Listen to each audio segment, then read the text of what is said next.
Financial year 2026 and 27కి అయితే union budget మన financial minister Nirmala Sitharaman గారు అయితే ఫిబ్రవరి 1వ తేదీన 11 గంటలకి ప్రవేశపెట్టారనమాట. ఇందులో నిర్మలా సీతారామన్ గారి గురించి ప్రత్యేకంగా చెప్పాలంటే వరుసగా 9వసారి ఆమె బడ్జెట్ ప్రవేశపెట్టడం జరిగిందనమాట.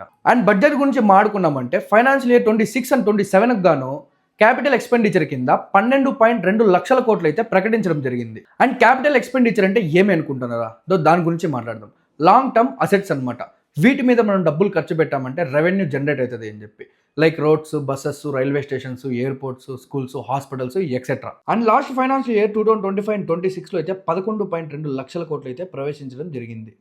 లాస్ట్ ఇయర్తో పోల్చుకున్నామంటే ఈ ఇయర్ అయితే కాస్త పెంచడం జరిగిందనమాట. అండ్ ఈ బడ్జెట్లో 10,000 కోట్లు ఎంఎస్ఎంఈ గ్రోత్ ఫండ్ కింద క్రియేట్ చేసిందనమాట. అండ్ ఈ ఎంఎస్ఎంఈ ఏమంటే చాలా మందికి డౌట్ ఉంటుంది అనమాట. ఎంఎస్ఎంఈ కింద మనం చాలా లోన్స్ అయితే చేసుకోవచ్చు అనమాట. స్టార్ట్అప్ బిజినెస్ ఎవరైనా స్టార్ట్ చేసుకోవాలంటే లోన్ చేసుకోవచ్చు. ఎంఎస్ఎంఈ అంటే ఏమి అండ్ ఆ లోన్ ఎలా చేసుకోవాలని చెప్పి నేను నెక్స్ట్ వీడియోలో అయితే చెప్తా. ఆ వీడియో మీ వరకు రావాలంటే, ఇలాంటి అప్డేట్స్ మరిన్ని మీరు తెలుసుకోవాలనుకుంటే మన మార్కస్ ఫ్యాక్ట్స్ని అయితే ఫాలో చేసుకోండి.